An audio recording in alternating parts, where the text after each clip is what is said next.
জামাতের যারা আইনজীবী তাদের মধ্যে শিশির মনিরের নাম আসছে। তাদের সন্তান সম, একেবারে সন্তান সম, এত বয়স অল্প। কিন্তু শিশির মনির যেভাবে লাইমলাইটে চলে আসছেন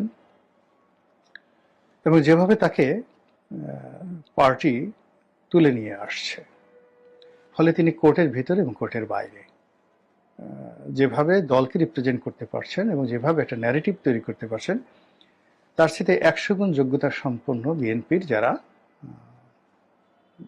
মানে আইনজীবী রয়েছেন তাদেরকে পাবলিক স্পেসে বিএনপির নেতৃত্ব আনতে পারেনি। চেষ্টা একটা উদাহরণ দিলাম।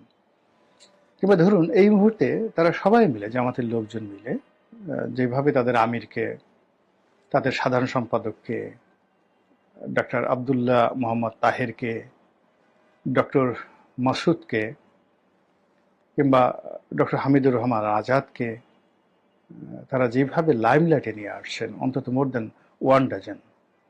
এর বাইরে তাদের যে 64টি জেলার আমির, মানে তাদেরকে যেভাবে প্রশাসনের সঙ্গে অ্যাড করে দেওয়া হয়েছে গত 1 বছর ধরে, ফলে জেলা অফিসের সকল মানে অন্তত 10 জন জামাতের নেতা, জেলা পর্যায়ের আমির সহ, তারা গত 1 বছর ওই জেলার প্রশাসনিক ক্ষেত্রে পুলিশকে কমান্ড করার, ডিসিকে কমান্ড করার, এসপিকে কমান্ড করার যে সাহস সঞ্চয় করেছে, এটি বিএনপির জেলা পর্যায়ের কোনো নেতা একটি জেলাতেও এই শক্তি অর্জন করেনি।